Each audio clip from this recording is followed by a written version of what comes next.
Magandang gabi, Pilipinas! Mas pinatatag na ugnayan sa pagitan ng Pilipinas at South Korea, lalo pang pinalakas ng strategic partnership. Matibay na relasyon sa ekonomiya at seguridad, mas lalong pinagtibay ng mga bagong sindi. Ano nga ba ang epekto nito sa ating bansa?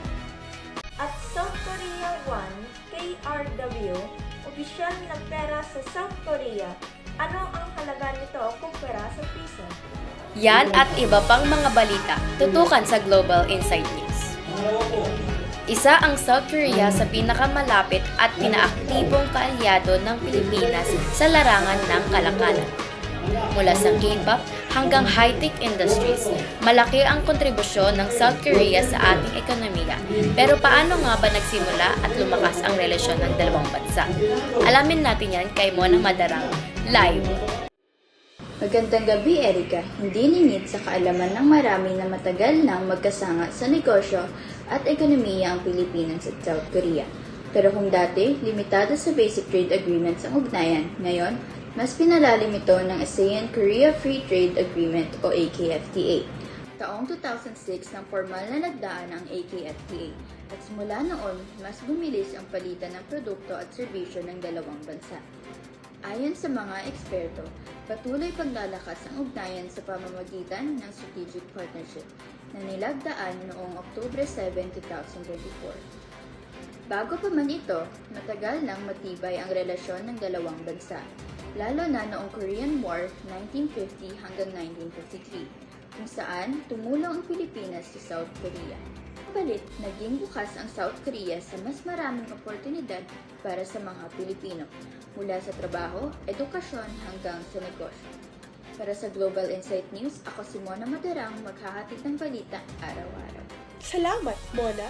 Ngayon, alamin naman natin kung ano-ano ang produkto at serbisyo ang inaangkot ng Pilipinas sa South Korea. At paano ito nakakaapekto sa ating ekonomiya?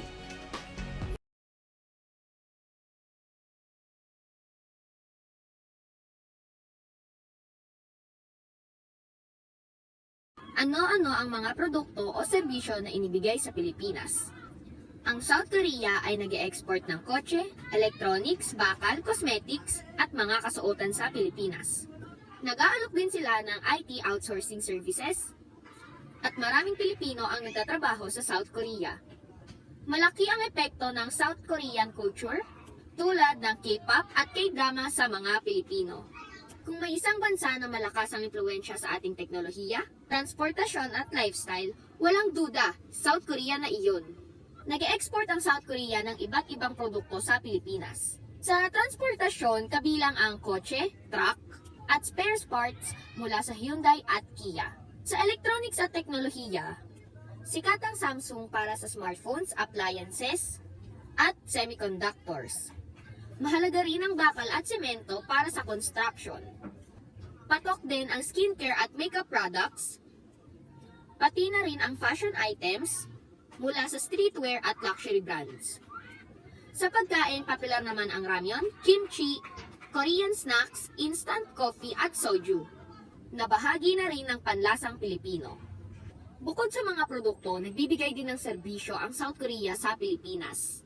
Sa IT at BPO, maraming Korean companies katulad ng Samsung SDS at LG CNS na kumuha ng IT at customer service na support dito. Sa turismo at edukasyon, maraming Pilipino ang bumibisita sa South Korea para sa pag-aaral, trabaho at turismo. Habang may Korean language school tulad ng Korean Cultural Center. Malaki rin ang impluensya ng K-pop at K-drama at K-movies na pinapalakas ng entertainment companies gaya ng HYBE o HYBE at SM Entertainment. Samantalang maraming Pilipino ang nagtatrabaho sa South Korea sa ilalim ng Employment Permit System, lalo na sa manufacturing at agrikultura, sa mga kumpanyang tulad ng Hyundai Heavy Industries at Samsung Electronics. Dahil sa patuloy na palakas ng ugnayan ng South Korea at Pilipinas, inaasahang mas lalo pang lalawak ang palitan ng produkto at serbisyo sa pagitan ng dalawang bansa. Ako si Maria Corcuera, nag-uulat para sa Global Insight News. Bukod sa kalakalan, mas pinatibay pa ng Pilipinas at South Korea ang kanilang relasyon sa mamagitan ng 6 na bagong kasunduan. Ano-ano ang saklaw ng mga ito? Narito ang ulat ni Leonie Vin Karangdang. Noong December 31, 2024, naging epektibo rin ang Free Trade Agreement sa pagitan ng dalawang bansa na naglalayong palakasin ang kalakalan at ekonomiya. Inasahan nito magbubukas ng mas maraming oportunidad para sa mga negosyante at mamayan sa iba't ibang sector. Sa kabuuan, ang Philippine-South Korean Partnership ay hindi lang tungkol sa negosyo. Ito ay isang matibay na alyansa para sa hinaharap. Ako si Leon Vince Karangdang, nakakasigurong palaging totoo. Official na itinaas sa strategic partnership ang relasyon ng Pilipinas at South Korea noong October 7, 2024. Matatag at patuloy na lumalakas ang relasyon ng Pilipinas at South Korea na opisyal na itinaas sa strategic partnership noong October 7, 2024. Sa pagbisita ni Pangulong Yoon Suk Yeol sa Pilipinas, siya at si Pangulong Ferdinand Marcos Jr. ay lumagda ng 6 na kasunduan kabilang ang pagpaglalakas ng maritime security sa pamamagitan ng kooperasyon ng Philippine Coast Guard at ng kanilang Korean counterpart. Kasama rin dito ang isang kasunduan para sa feasibility study ng Bataan Nuclear Power Plant bilang bahagi ng pagsasaliksik sa potensyal na enerhiyang nuklear sa bansa. At ngayon naman, kilalanin natin ang opisyal na pera ng South Korea, ang South Korea won. May simbolong won o ito ay tinatawag na Korean won. Ito ang opisyal na ginagamit sa lahat ng transaksyong pampinansyal sa bansa.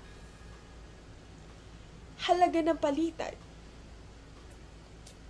Ang 1 won ay katumbas ng humihigit kumulang 0.0402 o halos 40.20 para sa 1,000 won.